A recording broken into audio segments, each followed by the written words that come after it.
Here we go. I am live. All right. Hi there. Welcome back once again. It is time for the golden age of DC Comics. 365 days. We're going back to square one. No, we're not. We're not going to do that to the viewers. Pikachu. We have a whole library, an archive of me and you and Pikachu. And hello, James. Hello, Lane Kramer. And hello, everyone out there, too. How are you? Did the countdown go on? I'm not sure. Oh, boy. And I heard that I'm down a monitor, too. I have two monitors, and one of them might have gotten damaged en route. Or I could be a boomer. I could be booming it right now. I just ate a steak sub. I'm trying all the different steak. The steak bomb, you know, the loaded steak and cheese submarine sandwich. I love a steak sandwich, and I love a steak bomb. So the steak bomb has peppers and onions and mushrooms, cheese, and then and sometimes a good place will add like pepperoni, salami, some kind of, capicola, the gabagool. And how are you doing today? Good to see everyone out there. And thank you for, we had just a little bit of a break. We had a holiday break. I mean, it's tough doing content during the holiday season. Really, it is. And it was a game time decision too. It was more of like, you know what? I'm not into faking it. Regardless of what my ex-wife says. I know, Sully. You were never married. Har har, that joke goes. Har har. Yeah. My fictional ex-wife is the Voltron of my ex-girlfriends, right? That's my old joke. And I'll form the head. Like, oh boy. Wonder which one's gonna be tonight. Hey. My wife, she's so vain. During the middle of intercourse, she cries out her own name. Oh, I love this crowd. Cup of tea, anyone? Sorry if that's annoying, but this is my grandmother's teapot. And she wasn't from Galway, though. She was from Sligo. But that's it's closer than Kerry, where my grandpa was from. And this old mug, seriously, this old mug here, I've had since 1989 in the first Batman craze of the Tim Burton movie. I was Batman crazy. I was in high school. I was a junior in high school.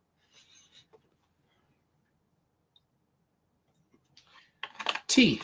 What kind of tea am I drinking? My grandfather's style. Little extra sugar. Milk. It's got to be 2% milk. None of that skim milk. None of that 1%, 0.5%. None of that. It's got to be whole milk.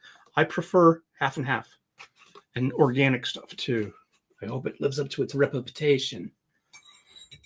But it's Salada tea. It's orange pico tea. Orange black tea. Hey, Dwayne Muth. Good to see you. Could use a little bit more sugar, but... yeah, no, bedtime's closer than not. Yeah, so I've been off of work for 2 weeks. We go back to work tomorrow, and winter term starts in February. But we're a retail outlet, so we're open, during the course of the year. Just that there's nobody around between Christmas and New Year's, so. There's that. So, yeah, I had a 2-week unpaid vacation, and I got some moving done. I moved the studio. It's finally here. Yeah, no more doing it on the iPhone. Thank you, iPhone. Rainbow the Brute, I believe in you. I believe in you, Rainbow the Brute. I believe in you. Please stop making fun of me. Hey, hi, music. How are you? Studio looks good. Thank you very much. And I've noticed that sometimes people can change their name. So if you've been like around here, and if I'm unfamiliar with who you've been known as, let me know who you're known as before. If you catch my drift. Oh boy, I only got to eat half of my steak sub, but it was like, hey, oh, well then that's good, one of the Greek philosophers said that a stone is just music made solid. Indeed. I kind of believe that. What do we got? Every week we play What's in the Bag. So we'll play What's in the Bag, catch-up version. In addition to not being on the not having the show, well, thank you so much, Music. Good to see you. I hope maybe did you find us through West at Thinking Critical, or one of the shorts out there that I do. I do cooking shorts. I used to do more cooking videos because I am a chef, and we'll get back to that with the new kitchen. That would be good. And but thank you for subbing, and bring a friend, and we new people are welcome here. And this is my executive producer, a Pikachu. He runs the show. I am just the talent. I read what he writes, and that's that. Good question, Jagaron, or AKA Lane Kramer. We're using code names. I'm raising Arizona. Hey Eric, are you reading the JSA series from All In at DC Comics? Kinda. I read the first issue and I read this week's third issue. I didn't read the second issue. I'm not really warm on it yet.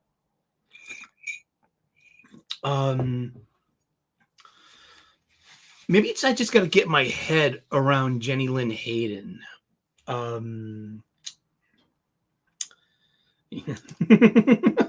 Thank you very much.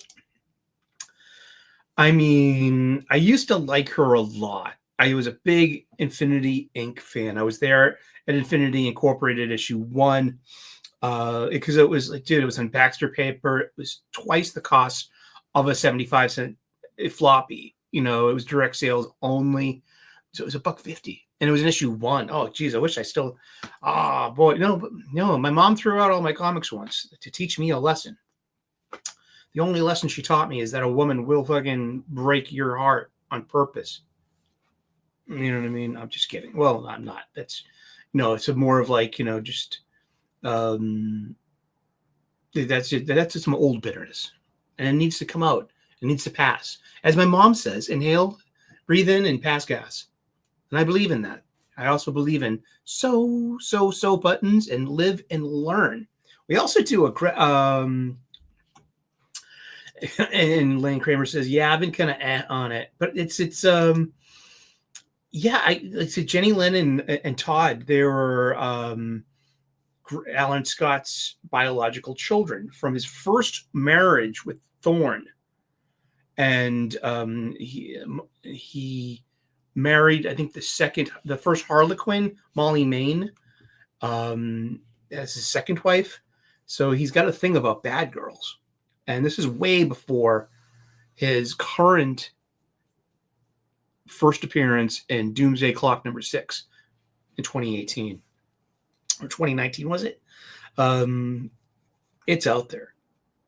That's the gay Alan Scott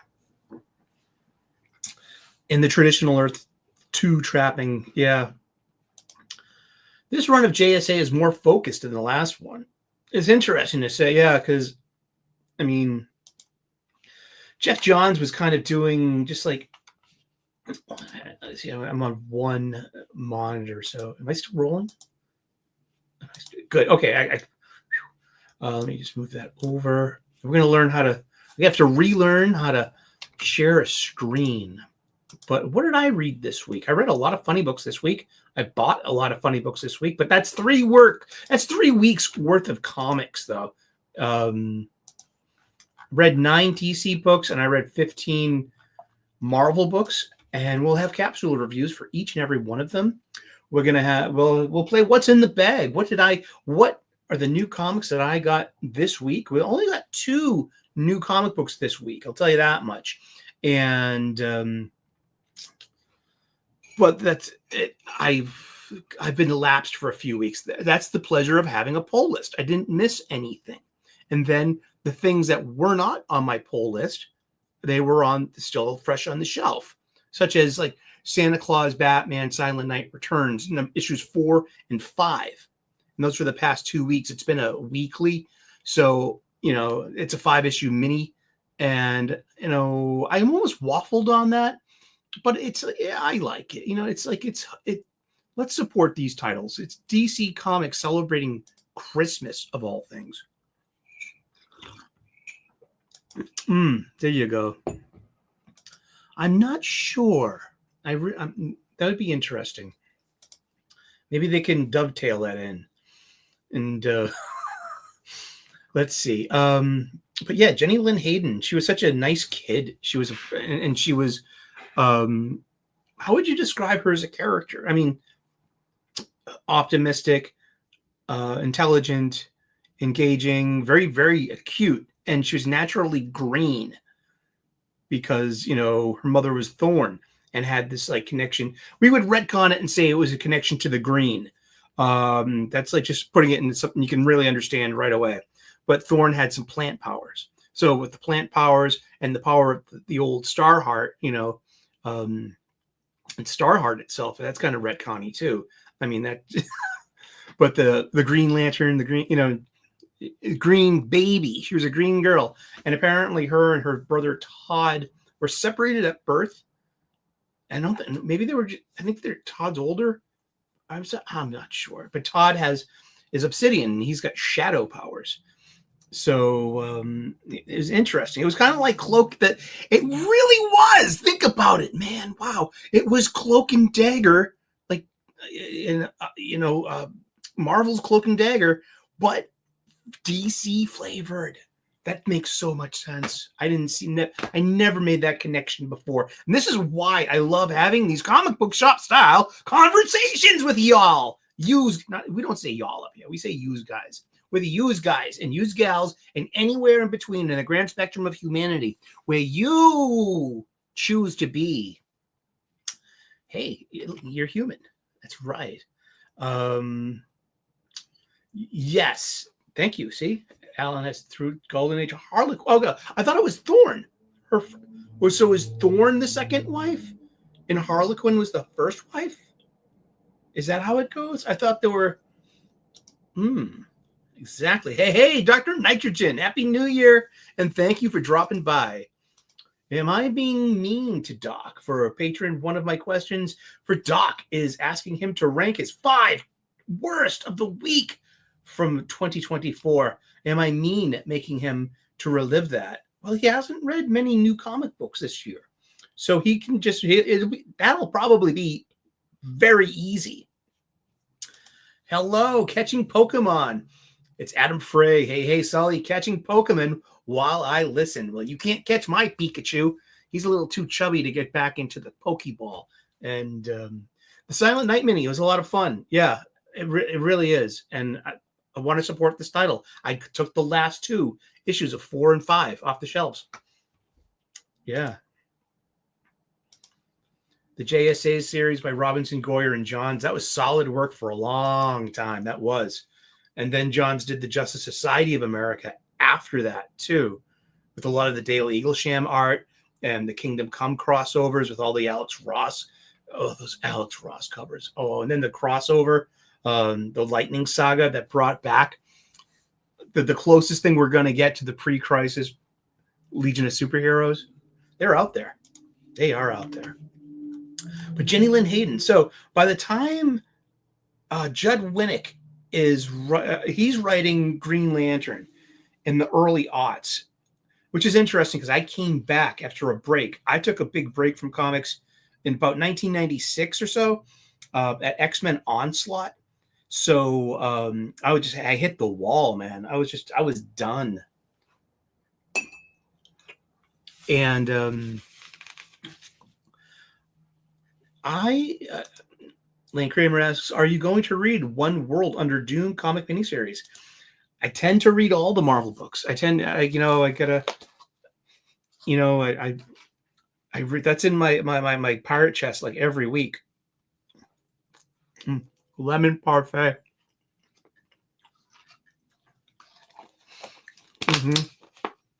Oh, yeah. It was a long run, yeah. It was a good run, too. Hey, that's fine. Foodhome.com. So he's one of our listeners from the Incellovision. Was it Incellovision? The Incelcast. Incelcast, was it? And no, I'm voluntarily celibate. Yeah. It's so I have to beat them off with a stick, and then I gotta beat my. Wait a second, this should be a PG content.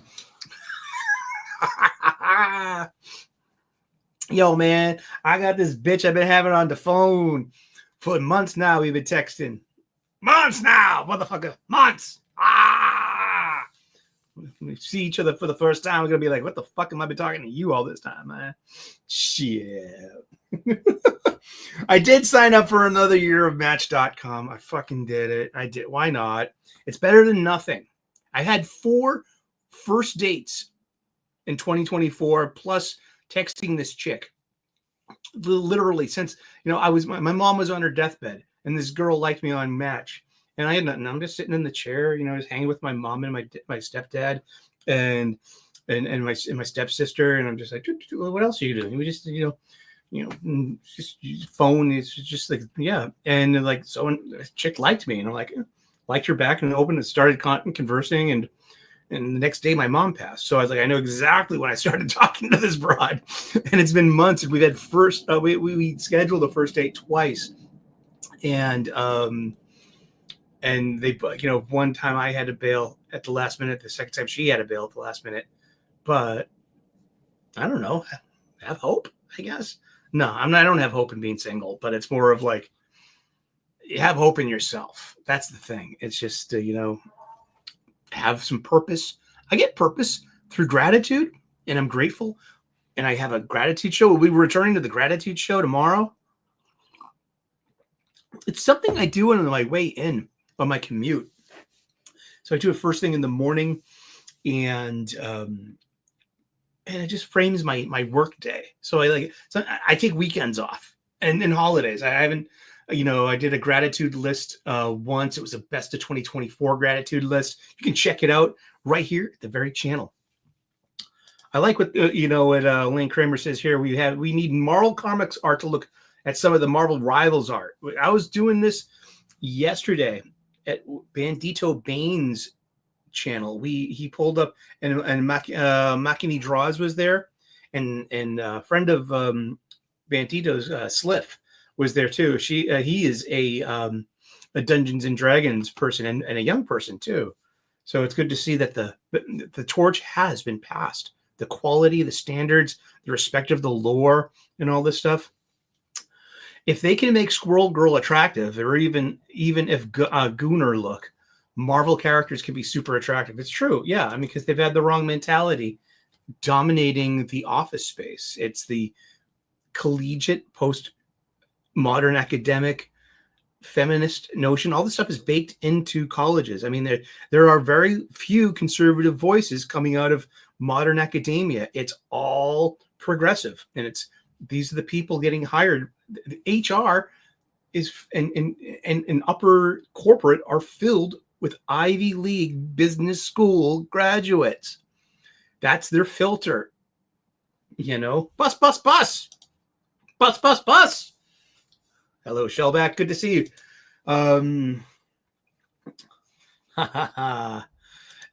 That's cool, man. And but yeah, I mean, that's where that comes from. We have to reformat culture. We have to reformat this male gaze, this problematic male toxicity. Everything is just about, taking guns away from action figures and toys and fantasy and and it's more, and it's like it's all a trend, and this trend is coming to an end too.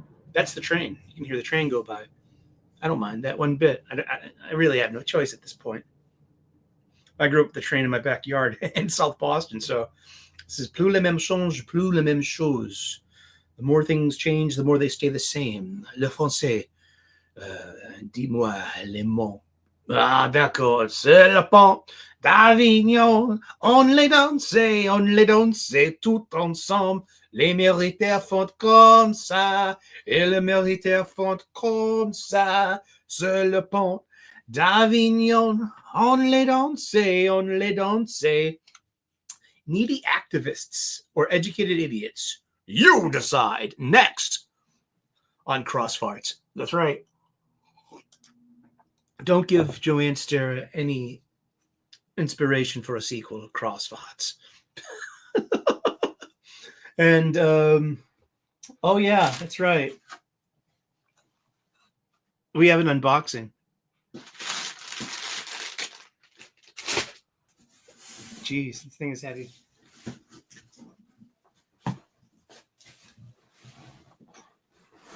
This thing is heavy.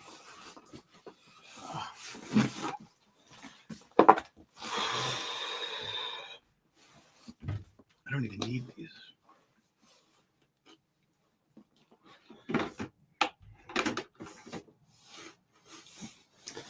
Okay. An unboxing.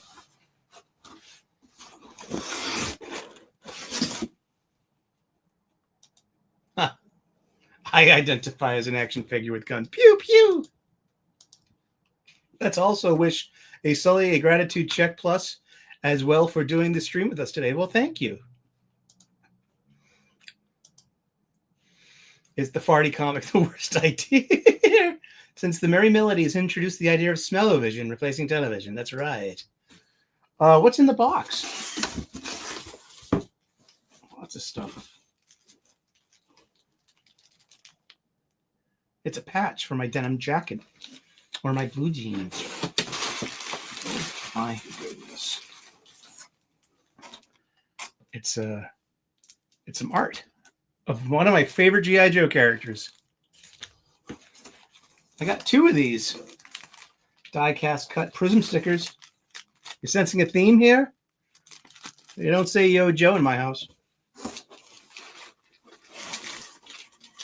Got trading cards. Larry Hama and Zap. This is a limited edition. This is the Snake Eyes card. I mean the Storm Shadow card, which is both a Joe card and a Cobra card. And I got the trading card set for Joe and Cobra. What's in the box? That's right.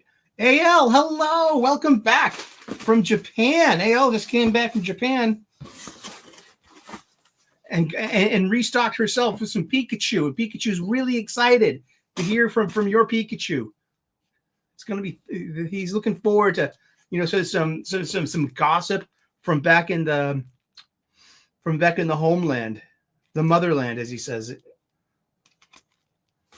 Storm Shadow and Cobra Commander, the 1987 version 3 armored Cobra Commander look. I'm so jet lagged right now. I'm going to fall crash soon. Good. Hopefully we can keep you entertained until then. Now this, yes. Well, let me put this down first, because this thing's it's fucking heavy. I'm at an age where it's like I have to worry about re-aggravating my hernia.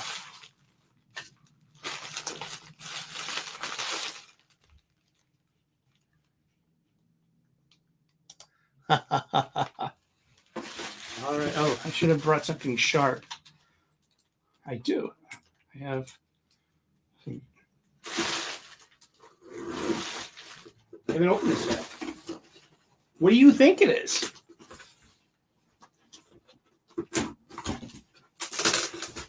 Oh my goodness.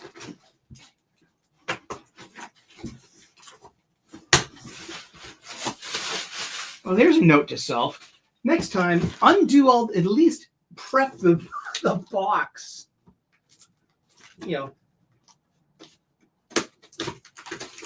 I should have opened this up when I got it. It's boxes within boxes within boxes. How's the audio? Is the audio echoey? I know I should be facing the microphone.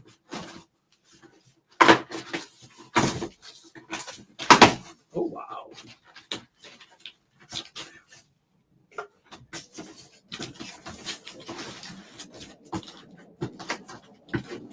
Come on. Wow, this thing's in here.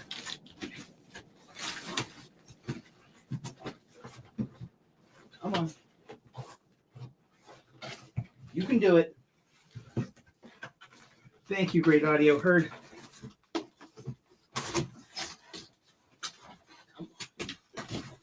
Oh, here we go. Ba-bum. All hail Cobra! Cobra! We don't say Cobra la la la la la la la in our house. We don't say that. That doesn't exist here. Cobra La, well, it does, because we're into Energon universe. This is the G.I. Joe Skybound Kickstarter 4-volume hardcover collector's set that is reprinted the Marvel run of G.I. Joe, A Real American Hero, issues 1 through 155, including all 26 issues of G.I. Joe special missions, and I believe all 3 yearbooks. Well, there's yearbooks, and then there's also the battle order. Wow! And it opens up like this.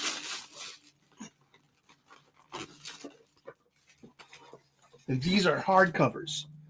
Cobra Commander's on one, Serpentor, Baroness, and Storm Shadow. It's interesting because Storm Shadow becomes a Joe halfway through the book. He still is a Joe because we are reading G.I. Joe, A Real American Hero. Actually, issue 314 came out this last week, and we're reading that. We're going to see that. This is great. I'm so... Well, let's open one up. Oh, wow. Look. Oh, wow. It's 4 Omnibuy. Image. Skybound did this. Hail Cobra. The other one, so you had your choice. The blue one is the Joe version. Oh, wow. The paper's nice. And they didn't recolor it either. That's awesome. I grew up with this book.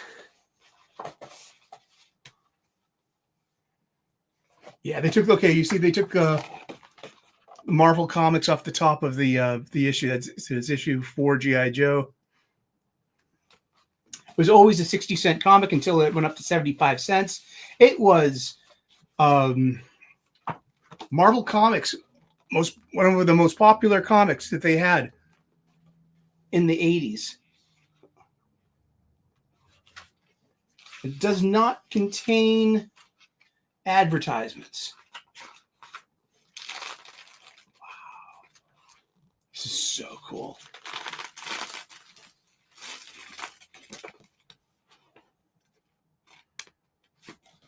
Quinn the Eskimo. Oh, here. So here's some issue 21 for you. Silent Interlude. Or is it Silent Intrude? I can look it up real quick. Silent Interlude, yeah. There it is. Larry Hama drew this issue. That's a Mike Zeck cover. I'm pretty sure. Yeah, story. Yeah, Larry Hama, story and storyboards, or story and breakdowns, and then he had an inker. Larry Leola, Steve Leola. That's a whole lot of This set me back a couple of pennies, and but it's a crowdfunder, and here's one crowdfunder that came through. So yay. cool for that. That's in. Thank you for coming with our unboxing here. Oh, and this is this G.I. Joe comic bundle. So there was like one that didn't make it in there. So there's a couple of comics in here they reprinted. Oh, wow. A G.I. Joe 21 with a foil cover. Wow, I did not expect that. Here it is. Yeah, the G.I. Joe yearbook #1. I had this when I was a kid. And it's just a source book, you know? And this was really, really awesome. And what's this? The Death of Cobra Commander. G.I. Joe 1 special. Indeed. That's so cool. And it's an Andy Kubert foil cover. All right, you're going on the speed rack. I got some Joe comics up here. Like this one, issue 17. See, that's a photo of me reading this very book. Well, not this actual comic book itself, but that's me at 11 years old in 1984, reading this very issue that I got in the mail with my mail-in subscription. It came in a brown paper wrapper. And I saw Larry Hama at no, you can stay up there. Wow, that's so cool. And I'm going to reread all of these too. And hopefully maybe Skybound can get the rights to G.I. Joe American Hero 156 through 300 from IDW. Wouldn't that be cool? And that'd be just as big too. Wow. That's a big thing of comics. Let's see what's in the bag. So what is in the bag? Let's see what's in the bag. Only 2 new comic books this week, both on my pull list. I've been buying, and I will continue to buy for a while, Absolute Superman, issue #3, $4.99 cover. Here's your back advertisement. And there is a preview for Jeremy Adams' upcoming Green Lantern. You almost lost me here with the chick with the nose ring. I mean, once I see a chick with a bull ring on their septum, it's just like I don't know. Like you're just like you're advertising, you know, where you're coming from and how unlikable you're going to be. A lot of people were bagging on this. I didn't mind this issue one bit. I kind of liked it. And it leaves, the last page leaves you with the twist about Smallville in modern Pa Kent and the fate of Krypton and Jor-El and Lara. It all interconnects. And so it left us with something to, like, you know, oh, there's a mystery afoot. It's aloof.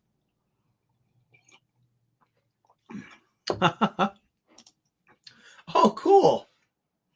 That's awesome. Yeah, Larry Hama. He was also an actor too. He was in an episode of MASH.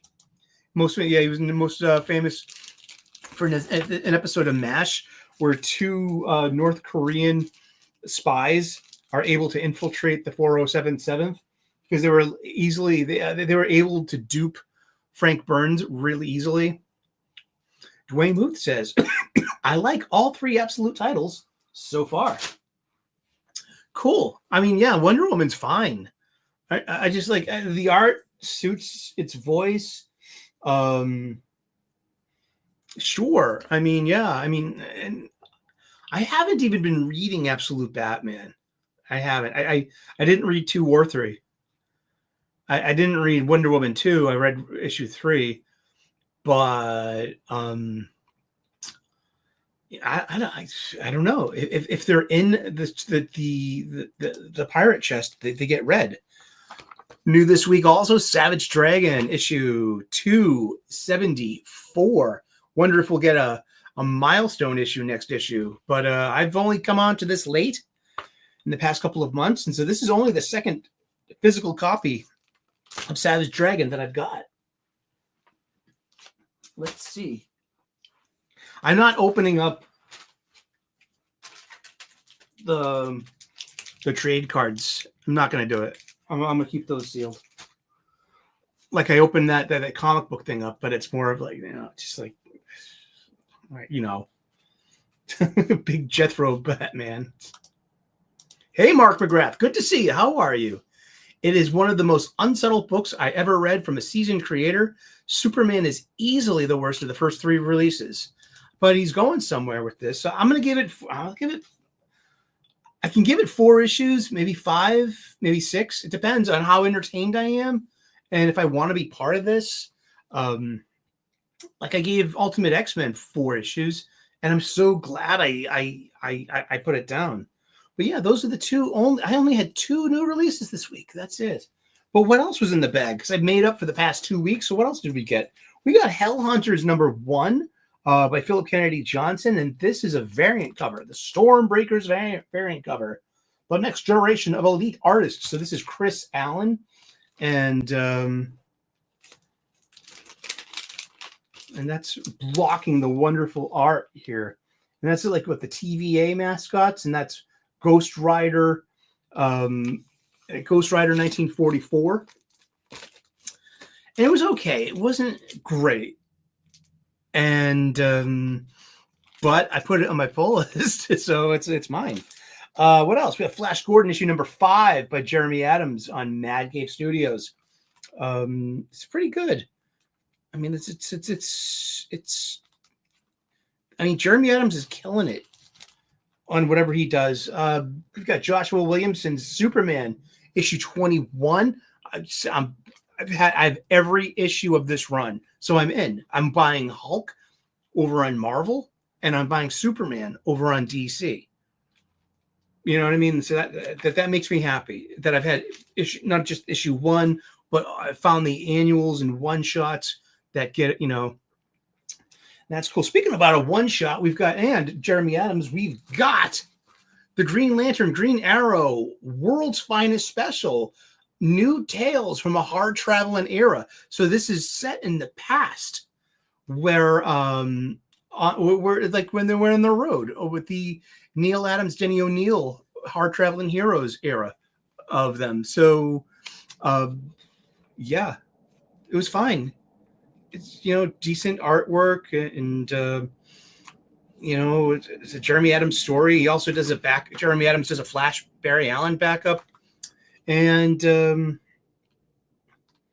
I really liked it. Yeah, because it's in continuity. Since you're putting World's Finest on the trade dress, that means it's part of that same, year 3 thing that maybe year 4 or whatever the heck it is. But Mark Waid's got going on over on World's Finest. It's Batman of an earlier era with Dick Grayson, teenage Dick Grayson, probably about 15 or so, and then you have World's Finest Teen Titans as well. That was a spinoff. So that was pretty fun, though. I mean, so, like, I've got every issue of Green Lantern, and I'm going to stay on as long as Jeremy Adams is on it. I'm in. Don't give yourself spine roll. Come on, be nicer to your book, Sully. They just want to be loved. I've been looking forward to this. This was delayed a few times. This is The Sickness, issue 6 of 6, technically volume 1. This is it's a horror comic.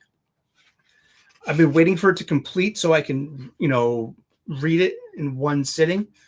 And it's just this amazing art by Jenna Cha. It's just black and white pencils, no inks. And I love it. I love this level.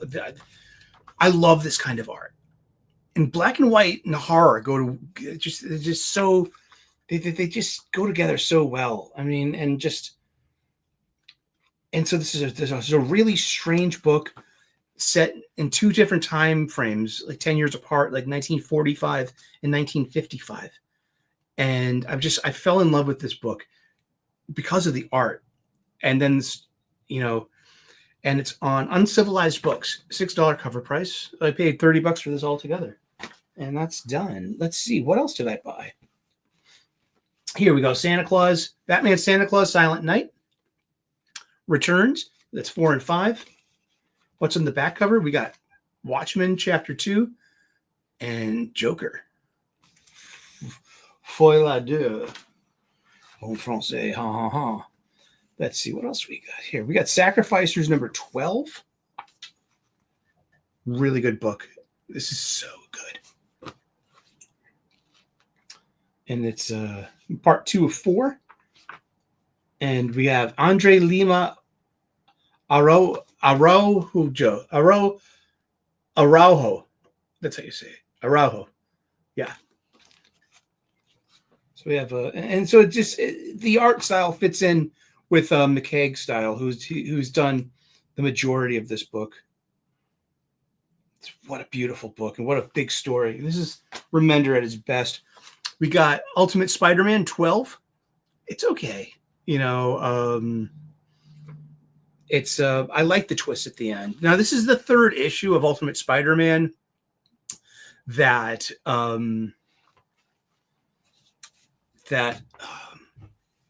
it's a talkie. This is very much like a TV show. And like I've been watching Sopranos again. I watch Sopranos usually once a year. And literally I'm on the last disc, the last 3 episodes, the anti-penultimate, the penultimate, and the final, the series finale. Sugar, just a spoonful of sugar helps the medicine go down. The medicine go down. The medicine go down. Just a spoonful of sugar. That's an old chef. That's an old chef thing. It's like, oh, you smell everything before you add it. Cheers.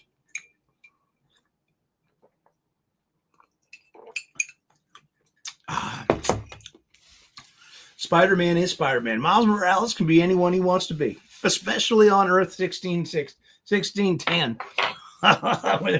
All right. But apparently Peter came back from the dead and on the original Ultimate Earth. And then just like he had one last adventure of Spider-Man and then literally handed it off to Miles and lived happily ever after until Incursion, right? And where did the funny books go? Oh yeah. So it's pretty talky, and it's just like it's a Christmas party because they're all these at least the first 12 or 18 issues are all being done in like a sense of real time, like it's 2024, and this is December of 2024, and it's a little unfortunate that it's so rooted in our actual time. You know, Marvel tried this once back in the 80s. They did something called New Universe. And everything happened in real time in a way that there was like a month between issues, you know, or maybe you had to pace out the timing in your issue to maybe stretch out a few weeks or not, you know. I'm definitely missing out not reading Sacrificers. Rick Remender is a great writer, but too late for that train, and floppies at least. Yeah, you can catch up PDQ. In trade paperbacks. This, you know, that's what they're there for. Adam Frey says Rob Liefeld asked yesterday, who's the hottest new big 2 characters who isn't derivative? Miles and Kamala are both derivative. That's correct. Yeah, New Universe style. That's right. The Nam progressed in real time, but it was also a retrospective to the 60s from the late 80s. Right. And also like the Pit and Kickers Incorporated, I what would what was the, oh gosh, the Star Heart, not the Star Heart, that's Alan Scott. Starbrand, and they brought Starbrand over to MC 616 proper. I remember that. And I was there for the Warren Ellis did a reboot of New Universe back in the early aughts, and that was so good because it was just New Universe reimagined by Warren Ellis. I would have bought toilet paper if it said printed, written by Warren Ellis all over it. Star brand, yeah. And let's just look back up in a little bit. Flash, here to save every one of us. Dun, dun, dun, dun, dun. Bum, bum, bum, bum. Send out attack ship Ajax to bring back his body. Flash. Hellhunters was a welcome surprise. PJK, that's Philip Kennedy Johnson to the noobs at home. Delivered a fun book. Comics should be fun. That's right. I believe that. I think it was a little toothsome, to be honest. There are two kinds of issues number 1 that we can get at this point in Big Two comics, or any comics too, as well. There's the issue number 1, which is a good story that wants to suck you in and has a good ending that leads to the next issue. Or there's the issue number 1 that is simply the inciting incident in the opening crawl of a 6-issue 3-act story. So it's basically the first half of Act 1.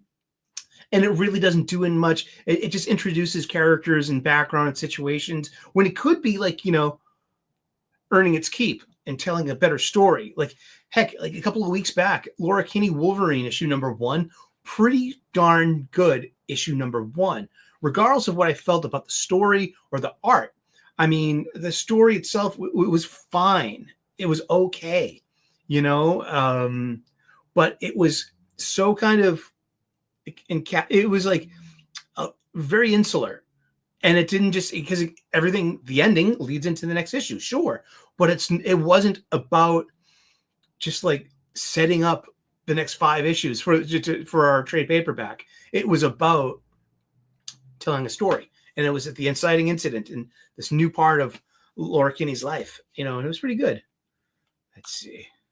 Kickers Incorporated, Justice, Cyforce, DP7, Nightmask, Strike Force Moratori, Spitfire and the Troubleshooters, later codename Spitfire. Merc has, yeah. And this was Jim Shooter had, this was his, like, one of his big things was like, as a publisher, like, let's make a new Marvel universe. And it was for like the anniversary of, it was the 25th anniversary, the 30th anniversary of Marvel Comics. And today, to be honest, this weekend, yesterday, today it's the 40th anniversary of Crisis on Infinite Earths #1 being released in comic book shops. Yes, 40 years of that. One of my favorite, comic books of all time. But this is on my pull list. This is staying on my pull list until further notice. And I have every right to, like we all do, to drop a title that you're not satisfied with. Now, speaking of, this might be a 12-issue mini. This might be, and depending on sales, if this thing sells well, we'll get more. We've been promised that by Ram V, the writer himself. Or as Dwayne likes to say, Ram Z. But I got New Gods, #1. I'm a big New Gods fan. Love that. What I don't love about this, look at that cover. Now, these DC All In have like a month of these covers. They look like they look like a convention commission. I mean, you have all this wasted space in the background. A cover should want to get you to buy it. It's, I mean, but this is a really good book. Yes, I'm glad you liked it. It's a world without Darkseid. See, Darkseid is dead. And his energy, Darkseid's energy upon dying, and he did this on purpose too. He leveled up and got himself killed in order to experiment with this energy, because that's the nature of the New Gods. Is their continual cycle of death and rebirth. Thor does the same thing too, like the Asgardians and Marvel. They're always dying and being reborn. That's part of their story. That's part of the mythological cycle of stories, the death and rebirth of gods. So in this iteration, this is continuity. So remember, Earth is now cut off from the multiverse. So New Genesis is not in the same universe as Earth Prime Zero or Prime Earth Zero. So how do they get to, how does Barda get from the birds of prey to home with Scott and the baby? Or that Scott and the baby are on Earth. And but Darkseid reconstituted his form as the entire absolute universe. Yeah. And so that's part of the mystery. But yeah, I mean, so Metamorpho had a cover like that. Every line wide, everyone's getting a cover like this. You have the trade dress, you have a minimalist kind of thing with this white background that's lacking any detail. I just think that's such a cop out for like for even for an A cover. But this is really fun. It's good. You know, Ram and his wife, they just had a baby a couple of years ago. So it's like he's just, you know, it's kind of a bit of a personal story. I love these panels. Evan Cagel's doing the art. Evan Cagel did the art for Dawn Runner. I was a bigger fan of the art than it was the story itself. The story kind of lost me because Ram V can do that to a person. Just like, but brothers talking. I love that because it's like, you know, but it's a moment like Orion saying like, look, I have to kill this young god. It's my job and I'm going to do it. And the only thing that can save this person is you. So I'm giving you a head start. You know, coach, you know, I mean, sound like you're Mr. Miracle. You get out of this shit. The only way to save this kid is you know, for Mr. Miracle to do his thing. Really? That makes sense. Commutes via boom tube. Yeah, so do I. First thing in the morning, you know, I mean, I get the first boom. I take the first boom tube into New Genesis. And here we go. G.I. Joe, issue number 2, Energon Universe. And G.I. Joe, a real American hero. 312. And it's a really good book. Oh, this is so satisfying. And I'm just surrounded by G.I. Joe and Cobra stories right now. But this is Joshua Williamson, and he's doing the G.I. Joe Energon. There was a really kind of wow. It's like there was a wow moment at the end of 1, and it's confirmed at the beginning of 2 that a Joe gets killed. Boom. Or maybe he'll be back as a zombie. Who knows? Or maybe he'll put some energy on him and he'll be a transformer. Who knows? We'll find out. But yeah, it was so like, it was such a twist, a great twist ending. Like, oh my God, really? That one, he got killed right off the bat. Well, it's Joes versus Cobras. And those are all the print comic books I've got. That was 3 weeks. That was 3 weeks backlogged. What did we read from DC Comics? Read Two-Face issue number 2. I didn't read issue number 1. Sometimes DC Comics are in my pirate chest, and some weeks they're not. And I have the choice to either I can go to the pirate sites and read the DC Comics, but I think sometimes when like I'm buying the DC Comics I want to read. I'm buying Superman, I'm buying Green Lantern, I'm buying Hellblazer, Dead of America. I'm also got Aquaman's on my pull list, Green Lantern Corps on my pull list.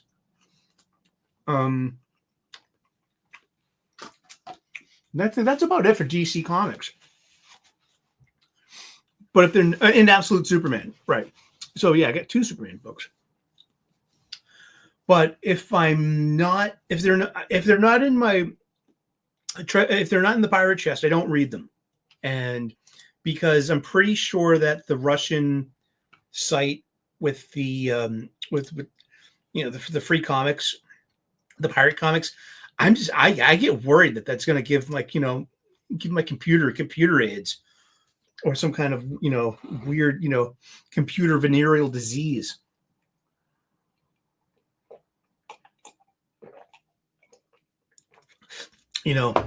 Heck, going to the hub is safer than going to the Russian comic book pirate site. In my humble opinion of being an internet surfer and surfing the are you web surfing? But yeah, Two-Face number 2, it was okay. Shazam 19 by Josie Williams. Let's see.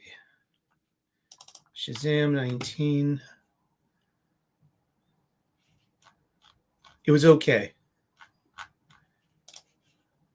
It really was. It wasn't bad for let's see. Oh gosh, this thing pisses me off. You hear all that clicking? Okay. Sorry. Josie Campbell. All right, that's right.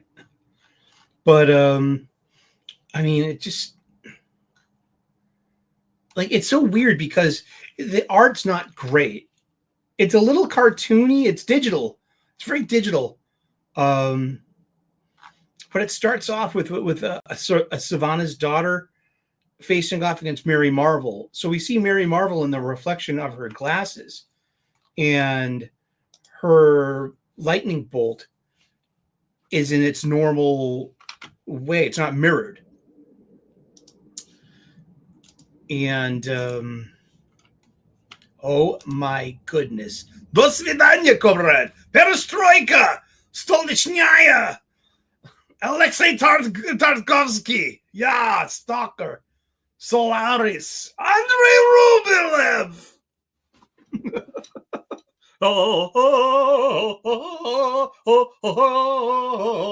I know that because of because of the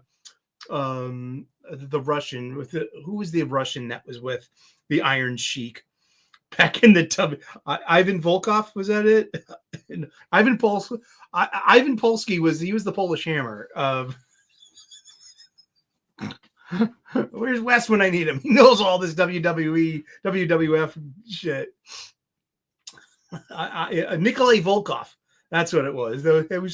He was Iron Sheik's tag team partner. But yeah, I mean, so Shazam number 17 was not that bad.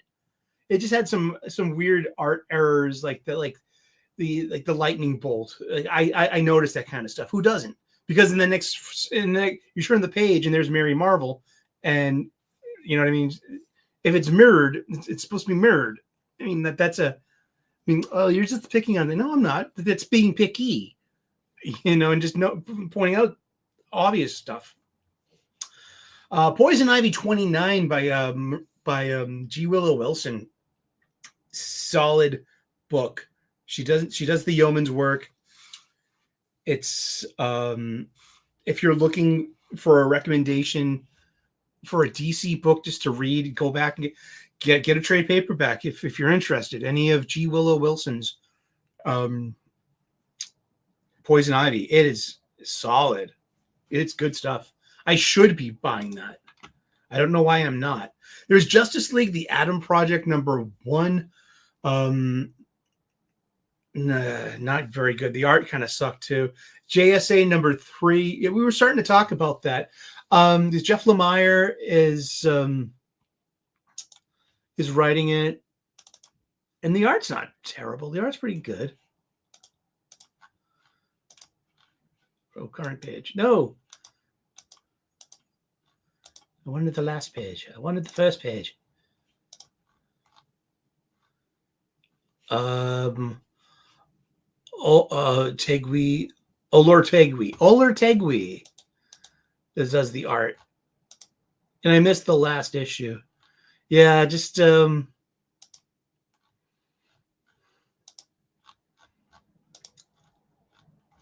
and it's okay, and it's Jenny Lynn, and because she's a cave chaser. She's like, she hooks up with other superheroes, and one of the big things was she was with Kyle Rayner for years, and then she lost her jade ability, her connection to the Star Heart, and so Kyle made her a Green Lantern, and then at the nearing the end of Judd Winnick's run, he had to go to space, to do his job, and that's when Winnick was getting off the book, and Ron Mars had come back. So I didn't think Winnick he wasn't writing Jenny Lin like this. So when Kyle comes home to his New York City apartment, there's Jenny in the shower with another man, kind of like in Silver Linings Playbook, but it didn't have, there was no assault there. It's just more of like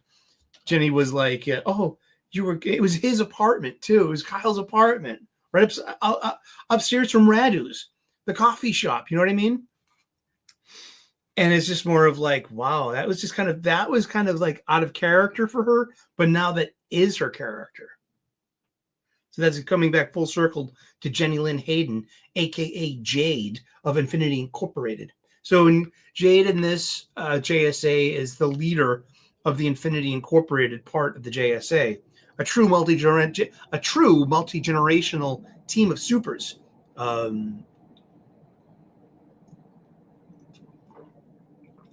And for me, my favorite part of the Black Adam movie, seriously, you had 3 generations of heroes. And that was cool to see. And that weird Black Adam movie, that apparently I'm like one of the only people that liked it. I only liked it so much. I'm not raving about it, mind you. But we didn't get to see Superman get into a fight with Black Adam to see if is this Zack Snyder Superman vulnerable to magic? Is he? It's never. We don't know. We'll never know. Who knows? Maybe the Codex protected him from that kind of harm. This is as much of it as I can eat. These are the little parfaits I get at the supermarket, and they're pretty sweet. As in flavor sweet. So I can only eat so much of it in one sitting. With the chocolate ones, I inhale. But you gotta figure this is all just this is a store-bought lemon curd, store-bought pound cake, and store-bought kind of you'd be lucky if it's real whipped cream. It just might be whipped topping, but it's all different forms of high fructose corn syrup. You know what I mean? It'd be better to eat real stuff than to eat, but I just love the convenience. I love having just a little bit of dessert. So yeah, JSA number 3, it's not a big one for me. Birds of Prey 17 wasn't all that bad. Kelly Thompson, and there, lo and behold, there's the big Kelly Thompson 2-page splash of, Black Canary kinetically going through the gauntlet, beating up people in the fight scene. That's a Kelly Thompson page as a writer too. She because it's in almost every one of her books. Batman 156, written by Chip Zdarsky, art by Tony S. Daniel. Tony Daniel did a run with Grant Morrison about 20 years ago. Grant Morrison had Batman for a couple of years, maybe about 4 years leading up to Final Crisis. And Tony Daniel did such a great job being with Morrison. He also had Adam Kubert as well. A couple of other great artists too. But yeah, he did. Tony Daniel. That was some good stuff. So the art in Batman 156 is kind of tip top. There's a lot of digital, just shortcuts on these pages, especially shading. You know how I am with screen tone filters. It's some of it's so unnecessary. It was basically a Riddler issue. It's just Riddler versus Batman. And I tell you this much, I'm a smart guy, but I don't like puzzles. I don't like riddles. I don't like. Okay, like you ever play the PlayStation 4 Spider-Man game, the Spider-Man 1? All right. I like to web sling and I like to fight, and I just loved I love Spider-Man games. But then this particular Spider-Man game comes like a puzzle part where you have to connect circuit boards to create the circuit to turn on the device. It's going to do the this and the that, and it's just like it's not even a side quest. It's part of like getting ahead in this game. And it's like, oh god, I hate puzzle stuff in games. It's my least favorite part. Even going back to Resident Evil 1. Oh gosh, yeah, it's not fun for me. So this entire issue is about Batman solving fucking all of Edward Nygma's riddles. You know what I mean? From the pedestrian to the advanced. And I was just more like, all right. Hey, look, another pun. And I'm good at puns. I like puns. But it was just, what a bore. Batgirl number 3 wasn't all that bad. Batgirl, Cassandra Cain, facing off against her mother, Lady Shiva. And, just doing Batgirl kind of things. Yeah, sure. And whatever. It wasn't that bad. I mean? I walked into this cold. I didn't read issues 1 and 2. And then there was Absolute Superman number 3, which was just fine for me. Dwayne saying that challenges the unknown as toilet paper, and you're flushing your money down the toilet. That's what, if you treat this like a Rebus puzzle. It's like puzzles. Shellback says Shazam is the best DC movie they put out. Change my mind. I've never seen Shazam. I think I tried watching it once and I got bored and I turned it off. And that's it for DC Comics. This week I read 9 DC Comics this week. I read 15 Marvel books this week. Let's go down the list one at a time. Tiptoeing through the tulips. We have X-Force number 7, written by Jeffrey Thorne. I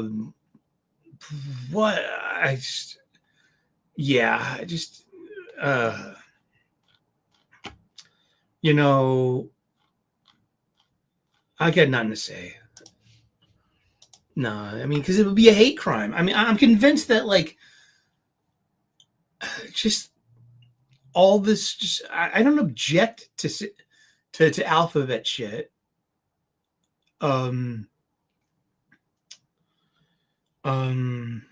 This is so boring though. It's about Psylocke and Rachel Summers, Betsy Braddock, and Rachel Summers, not Psylocke. Psylocke is Quanon, and Quanon's on Jed McKay's Alaskan X-Men team, adjectiveless X-Men. Betsy Braddock is Captain Britain. Now she's got every right to be Captain Britain. This is right. This is true. All right, and she was a Captain Britain years and years ago. It's both of her brothers, Jamie and Brian, were Captains Britain. She's got full right to that hegemony and legacy.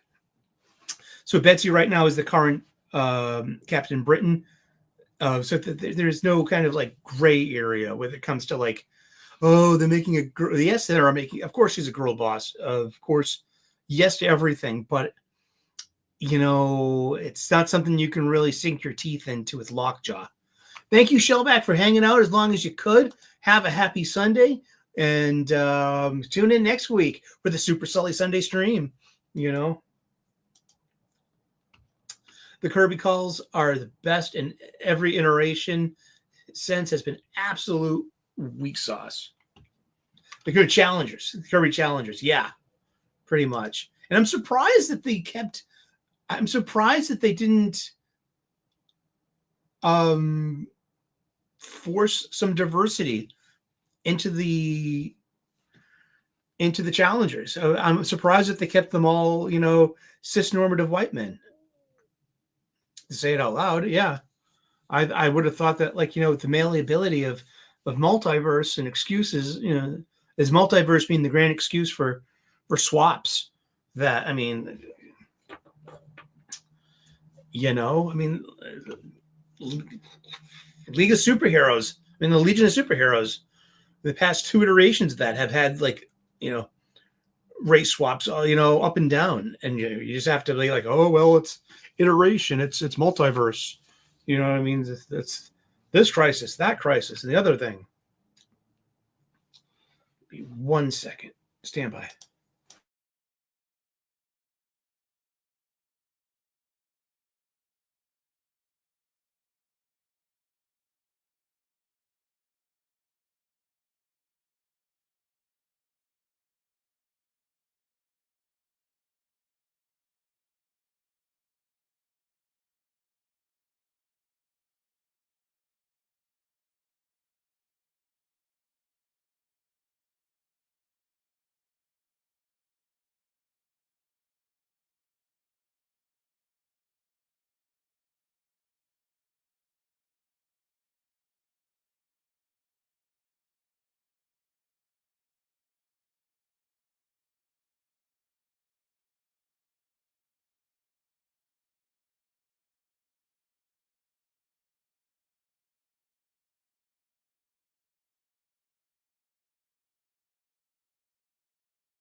Thank you. Sorry about that. That's true. This is true. Oh shit.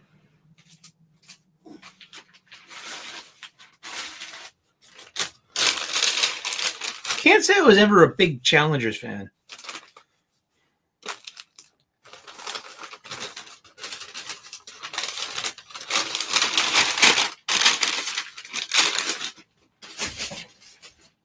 Sometimes I don't know why I buy comics.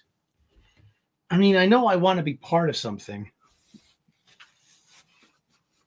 Sometimes I think, what's the use of them, though? Just... It's like, it's not a futility. It's not a hopelessness. Sometimes it's joyless. I mean, and I noticed that correlation happened when I got a poll list. It became less fun. It really did. But yeah, X-Force number 7. I'm not going to say anything mean about it. But X-Factor number 6. Let me say some mean shit about a comic book. Let me throw some, now light it on fire. Now throw some crud on it. It's Mark Russell is the writer. You got Havoc, Frenzy, Pyro, Celia Reyes, Granny Smite, and Zyber. And does Celia die in this? Or somebody. There's a lot of talking in hallways. There's a lot of, it's so soapy and melodramatic because it's about, there's a wonderfully drawn Lorna Dane, Polaris. I love Polaris. I love the green hair. She has naturally green hair. And I love her current outfit. She's got like a Magneto-esque kind of helmet. Magneto is her father. There is no mystery like when it comes to like Pietro and Wanda. There's been so many, they've gone back and forth in that one so many times that it's like I don't even care anymore. Oh, which one died? I don't know. I don't even care. It's a terrible book. There's What If Galactus had transformed to Hulk. So basically it's about Bruce Banner being the Silver Surfer. And he also has the ability to Hulk out too. So it's as a single issue, it's pretty okay. It's an insular story. It's one and done. Unreadable X jokes. I called it this one's called Excrement Forced. How's that? But what if Galactus Hulk? It's like if you're a Galactus fan, if you're a Silver Surfer fan, or if you're a Hulk fan. I'm a Hulk fan now. I am.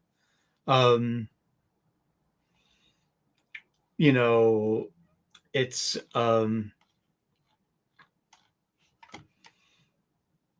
it's okay. It's not bad.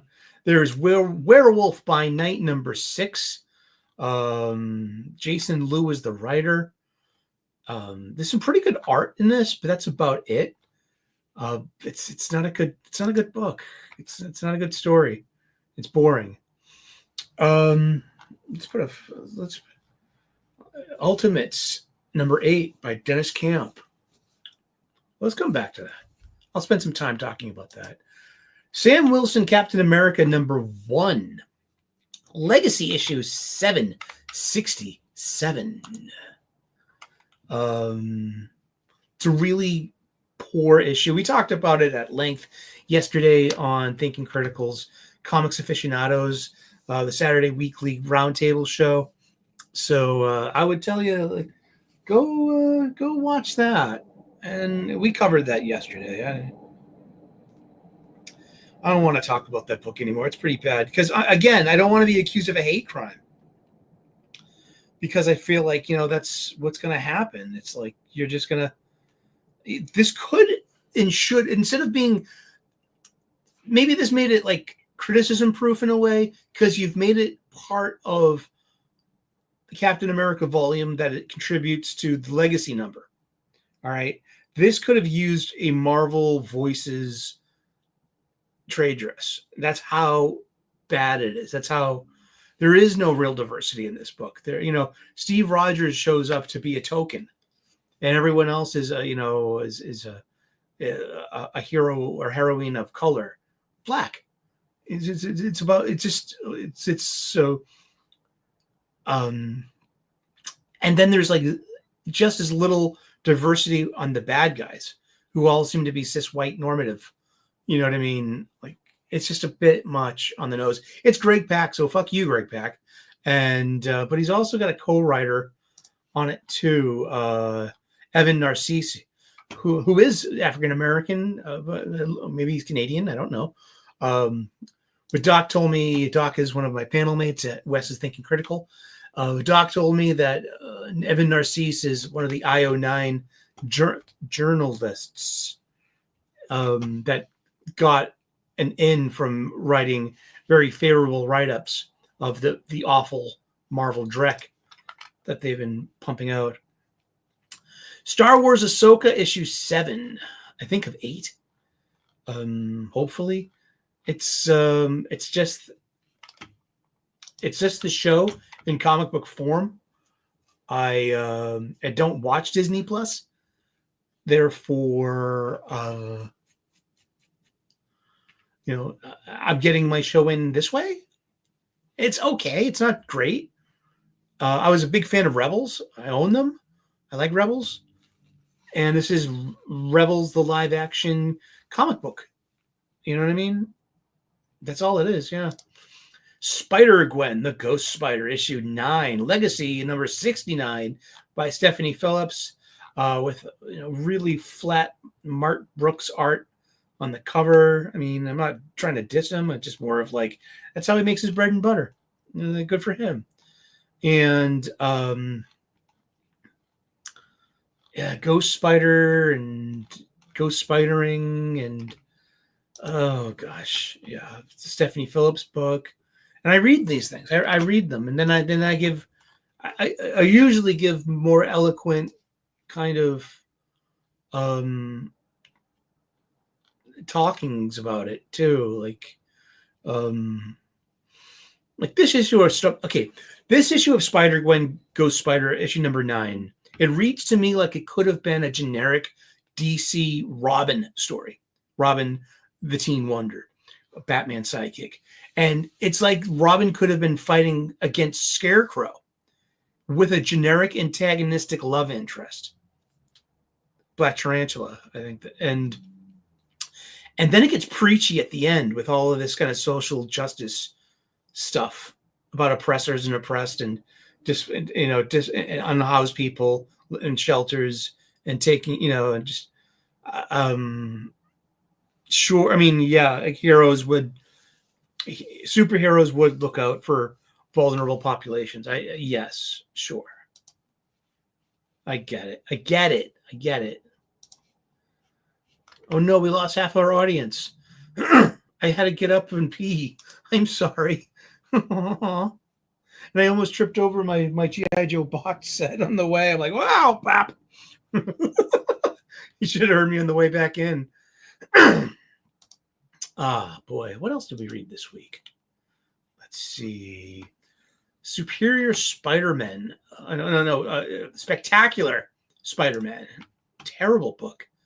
The art is pretty flat. There's boring action. This book really lost a big step when they lost Humberto Ramos for the art. And Ramos's art could not elevate Wiseman.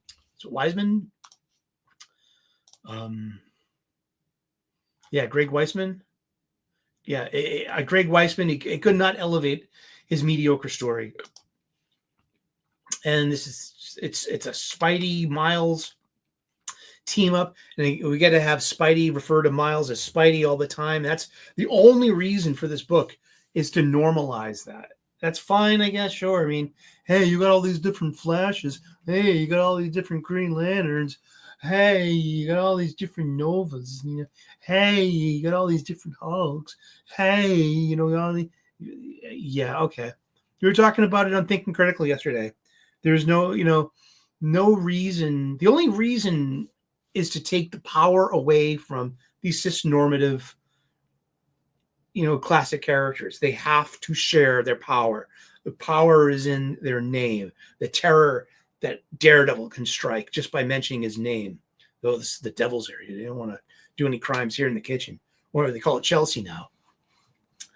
But he has to share his power with Elektra. If they were married, that would be one thing. If she was Elektra Murdoch, she would have his name. You know what I mean? I can see that.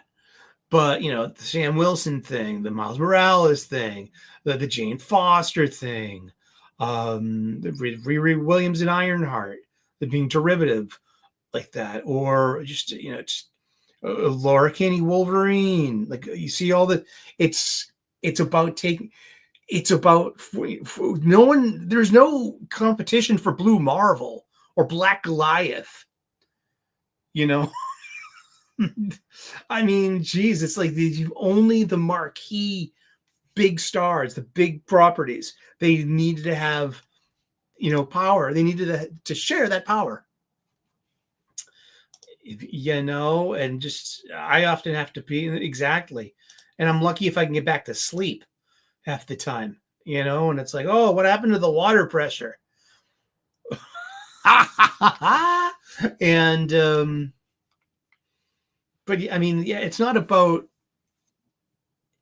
that's the only reason it's there for, is to force this social justice, this academic postmodern, oppressor oppressed power dynamics. Everything's a power dynamic, and we have to force these characters to share their power, and share the power. A lot of it is in the name of the character itself. And, that's, like I was saying yesterday, like, Miles is half Puerto Rican, Hombre Araña, that it means that's Spider-Man south of the border, from the Rio Grande to Tierra del Fuego, El Sobreviviente, Hombre Araña. It is, everyone knows Spider-Man, you know what I mean? But that's, or Laura Kinney, Wolverine, Talon was a good code name, and that was for an older version of Laura that sacrificed herself in the end of the X-Men books in the Krakoan age. There was X-23, but that's her dead name. Don't you dead name Laura. She's Wolverine. She earned that. Well, when Wolverine and Logan died in the death of Wolverine, he got coated with adamantium, and he was dead for a couple of years. That was the whole point of it. It was to put Wolverine on the shelf for a couple of years. And that Laura Kinney took the name to honor the fallen hero, to continue the legacy. She, in a way, is a form of Logan. You know what I mean? Sure, his daughter, but she's a clone of him. So it's only cutesy Utsy that they call the daughter, So, so buttons. Yeah. We have Miles Morales. Speaking of Miles Morales and sharing titles, we have Miles Morales 28, written by Cody Ziegler. Interesting art by Danielle Di Nicolo. And I've been reading this book for months, probably about a year or so. I don't mind this book one bit. I mean, the artwork is done in this house style. It looks a lot like someone's ripping off Pepe Larraz, that kind of thing. And that color palette as well. And you have, the color palette of Everqueer. Come to think, that pink purple color. But you have Miles teaming up with T'Challa, the Black Panther. And remember, Miles is a vampire. That's left over from the Blood Hunt event. So they're trying to devamp Miles Morales. He's got this, vibranium infused spider suit. I'm always a fan of really well done alternate spider suits. But it's pretty standard fare. It's the modern Marvel magazine that reminds me most of the Bronze Age stuff. It's nothing complicated, superheroic action. It's cartooniness in the art. It works for me, and it works for this character. And Cody Ziegler is doing a decent job. There was Wolverine. There was Deadpool Wolverine #1 by Ben Percy, and this was my Marvel pick of the week. I got to tell you that. Sometimes Ben Percy gets the job done. There's really decent art here and fight scenes, good pacing, and it really elevates the mediocre story into something a bit more, more basic, fun. And this was fine. It was fine. There was Daredevil 17 by Saladin Ahmed. Awful book. Awful art. Awful fight scenes. It's really bad. It's part 17 of an ongoing story called Introductory Rites. Matt has come back from the dead. He is now a priest, a father in the Roman Catholic Church. He is in charge of an orphanage. Elektra is Daredevil, and Matt sometimes moonlights as Daredevil as he comes, more and more in tune with embracing his former superhero identity. I think he had a case of amnesia. But I said, even the JR Jr., the John Romita Jr. covers, they look so flat. And the interior art isn't great, and it looks cheap. It looks like light box cityscapes and boring fight scenes. This could be a great example of modern Marvel missing marks. It was Stan Lee style alliteration right there. We also had Cable, Love and Chrome #1. It's David Pepos' book, so fuck him in the first place. And he blocked me on Twitter with no interaction. There you go, you fucking tough guy, internet fuckface. Sorry. That's just how I react to cunty shit like you. Yeah, sorry. Fuck yourself. And your fucking shitty book. Fucking it was like Fury Road. You open up this book and there's like Cable strapped to the front of a semi in some post-apocalyptic wasteland and feuding factions, and who gives a fuck? Yeah, but everyone else on the board seemed to like it though. Avengers 22 by Jed McKay. Yeah, what a art by Farid Karemi. And so this guy has a kind of that Pepe Larraz house style look, and that color palette, and all the women in this book are extra thick. I mean, like Carol is got like, and she's never had a kid either, so it's like, I mean, like, I don't know. We're a far cry away from Warbird. Even like Wanda's got thick thighs. And at the end of it, too, there's a reveal of Felicia Hardy, the Black Cat. And she got such thick thighs and such a thick booty. It's like it broke my suspension of disbelief. Seriously. I mean, that was really pretty art. It's okay. I was like, here, this is what I wrote. Avengers 22 is a garish mess. All the Everqueer, pink and purple. The women are oddly thick. Like I can see wanting to make Carol thick. But I don't think Felicia got back like that. How is she supposed to fit through heating and air conditioning ducts with a booty like that? She's a cat burglar. And now she looks like a snack burglar. And my suspension of disbelief was broken. And another space casino story? Like, how many space casinos have I seen in comic books in the past couple of months? It's like, was this a hot trend 18 months ago and this was its script and sent to be drawn? I mean, didn't Wolverine just do that in Quentin Quire? Or am I thinking something like Wolverine and the X-Men way back in the Jason Aaron days? And let's talk about Ultimates number 8 by Dennis Camp. And okay, one of my favorite Marvel books, it's got a place on my bookshelf. It's called Marvel Boy. It's Marvel Knights. It's so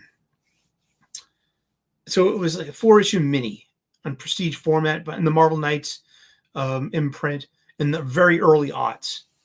It's Grant Morrison and J.G. Jones III. Great artists. These two would later reunite a few years later to do Final Crisis on DC Comics until J.G. Jones could not keep up with the art demands and had to be replaced by Carlos Pacheco, rest in peace, and Doug Mankey. And that's why there was like the art changed because J.G. Jones could not keep up with it. Yeah. So Marvel Boy was an incredibly awesome Grant Morrison, big ideas, lots of he knows where and when to rip off things. He brings back Midas. Midas is an old Iron Man character, Invincible Iron Man character.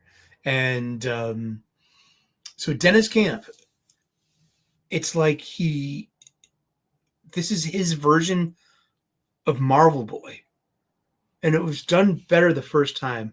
Of course. So the Ultimate Eights, it sprained my brain. It's like someone made a Down syndrome clone of Grant Morrison, with all due respect to the special people, such as my god brother, Michael.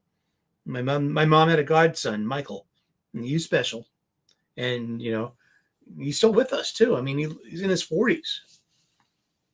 He's got his own little, side apartment too. He's got like the in-law apartment. His mom has the house, and he's got a job. He's living his best life. You know what I mean? So no, I'm not picking on the special. I'm just making like, should I say the art-arded word like everyone else does? And you bundle of sticks, art-ard. Hey, look, I'm a YouTuber. Hey. Hey, I can say bad stuff on YouTube. Art, bundle of sticks. Fucking people, man. I mean, and I say, it's Marvel Boy is amazing and it's great stuff. This is a Xerox, a fake, a copy of Marvel Boy, and then it's been colored over with crayons by the kindergarten. And also, this is true too, that I've noticed that Dennis Camp has a very loyal following of like-minded readers, progressive lefty types who wear kevlar and have certain flags in their bios, sometimes even pronouns. I think that's the lowest hanging fruit to bash someone with online these days is pronouns. You know what I mean? It's like, I just don't do it. I don't, you know what I mean? I'm just going to yes you to death and go back to what I was doing. That's what we all do when it comes to, You get pronoun people, and then you get and your non-pronoun people. So it's yeah, whatever. But Dennis Camp has this very loyal, rabid following, and I've seen this before. They're like Snyder Bros.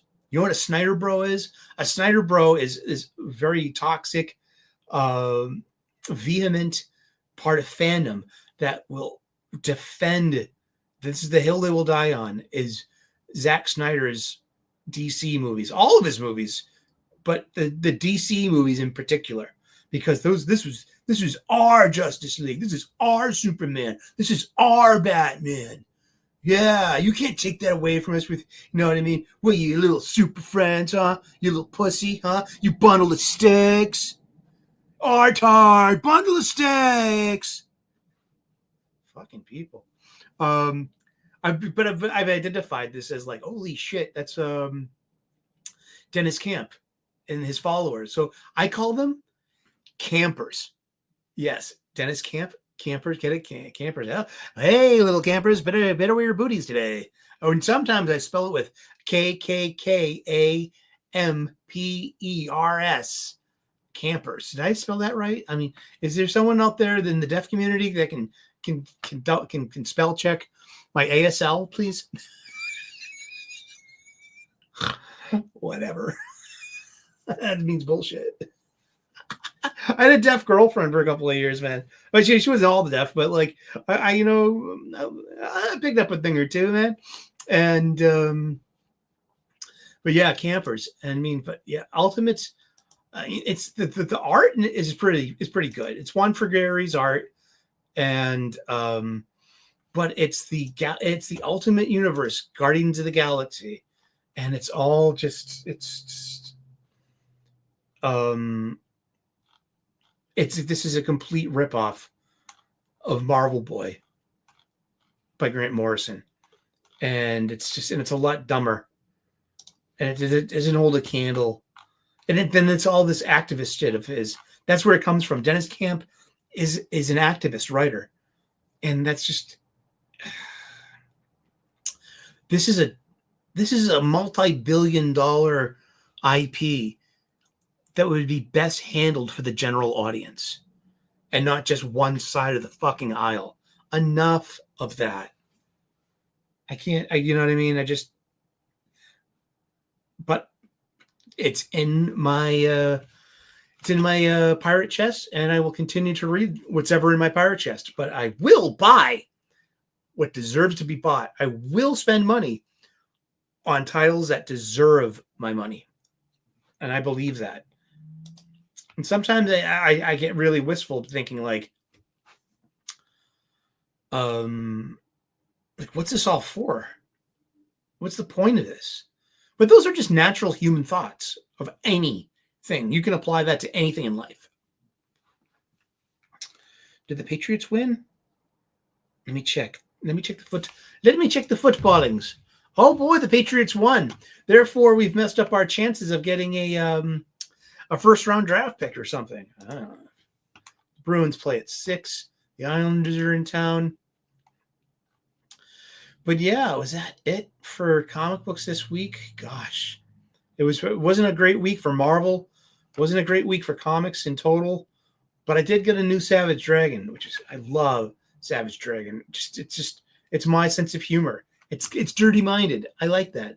I like the art, and yeah, these clowns are driving off readers. I mean, I'm glad that you feel that way, Mr. Camp. But I mean, does it have to reflect in the multi-billion-dollar IP that should be offered to a general public, a general audience, and not just this activist-minded?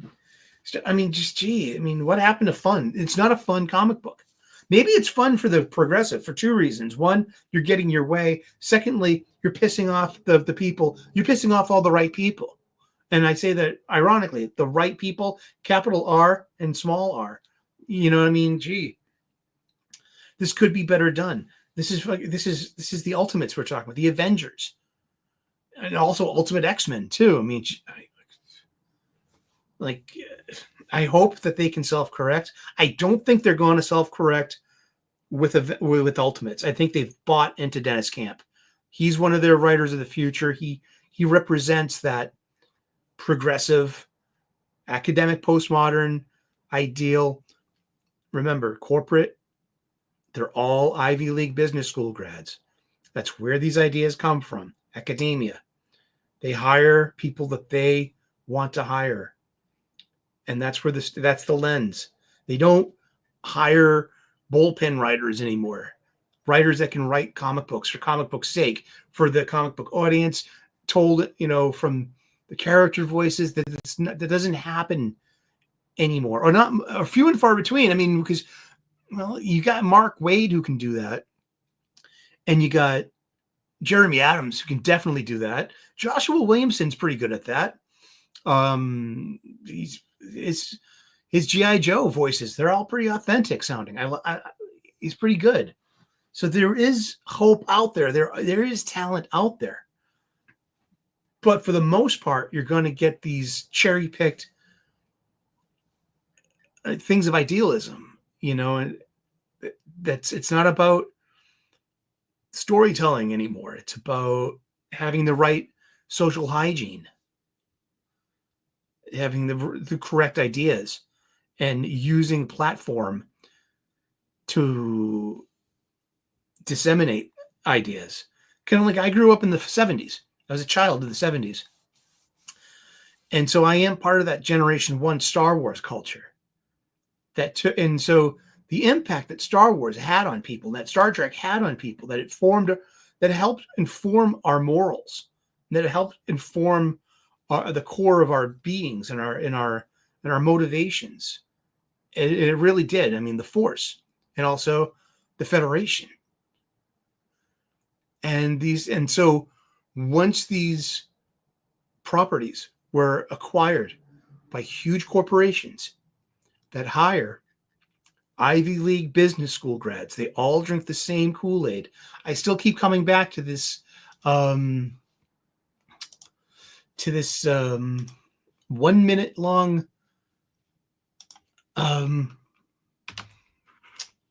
interview.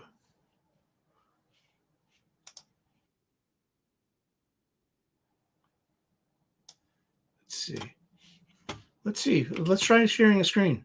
We haven't done this in a while. Oh, wrong button. Present. Share screen. Now, Ethan said you gotta click it twice now. Okay. There we are. Okay. Listen to this woman talk. This is Alicia Heinerscheid. She's the former vice president of marketing at Bud Light. This is the person that greenlit the Dylan Mulvaney thing from April last year. Was it 2 years ago now? It was April 2003. And she is a Harvard Business School grad. And so listen to what she says. This is about beer.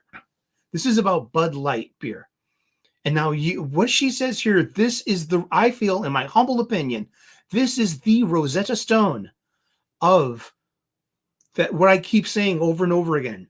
These corporations hire Ivy League business grads. They all drink the same Kool-Aid. This is the page that they're on. You can take what Ms. Heinerscheid's saying and apply it to any of your IPs that you love. Star Wars, Star Trek, Doctor Who, Warhammer, Dungeons and Dragons, the comic books. The list goes on and on. And now in games, in video gaming, tabletop gaming, and video gaming. Listen to this. It's 1 minute and 5 seconds. I'm a businesswoman. I had a really clear job to do when I took over Bud Light. And it was, this brand is in decline. It's been in decline for a really long time. And if we, businesswoman.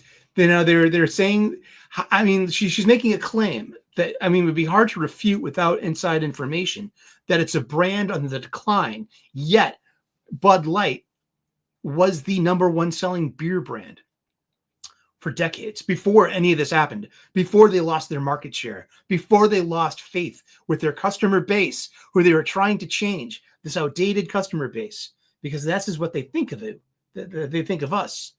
I'm I'm going to tweak the playback speed just a little bit so we don't get a strike.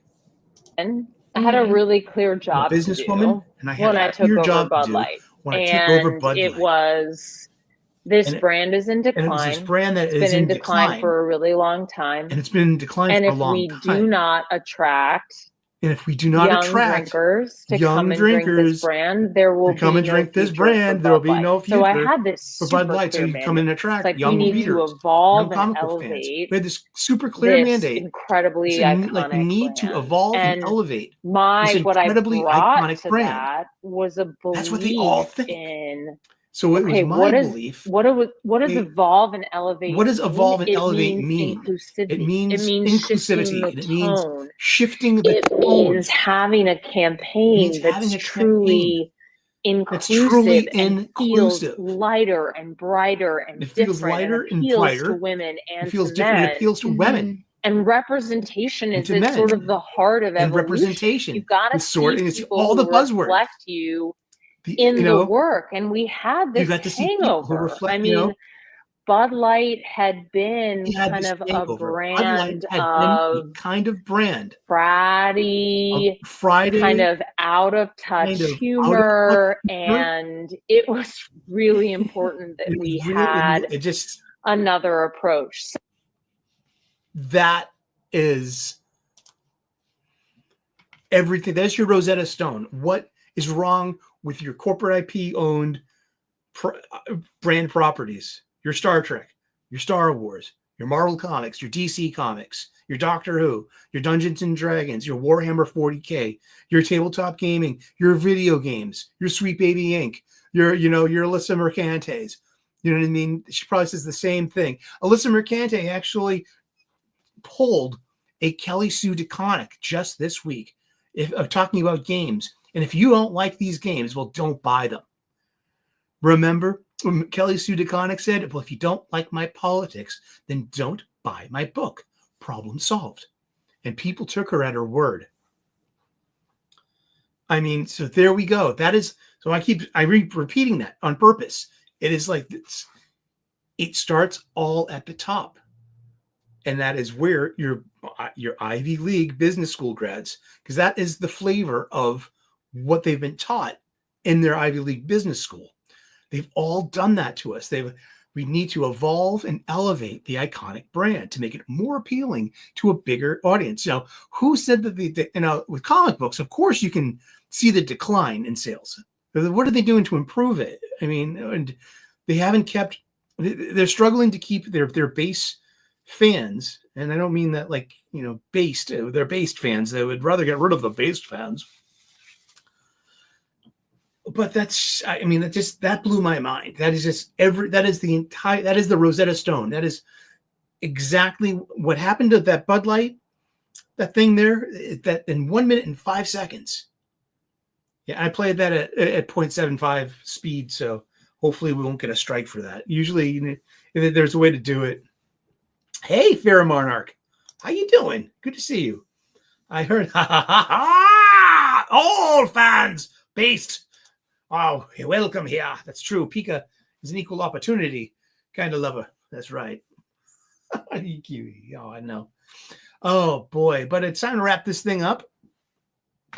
Thank you so very much for tuning in today. We'll be back next week, same Sully time, same Sully channel, here at the Super Sully Sunday stream, where we talked about pop culture, we talk about comic books. I can talk about comic books all day, every day. It's a wonderful thing. And we will see you in those funny pages. Tune in tomorrow morning for the Live and Learn Gratitude Show. Also from the new Studio Ocho here, right outside of Boston, Massachusetts. And one of these days, we'll go through the spinner rack. What's on your spinner rack, Sully? Can you see it from there? Can you see? A lot of Bronze Age babies. I'll tell you that much. All righty. Well, everyone, you have a great weekend. Good to see you, Mark Howd. Have a great weekend, as much as that's left. And we will see you next Sunday on the Super Sully Sunday stream. God bless. Namaste. Good luck. And we will see you again in those funny pages. Ciao. Bye-bye. And we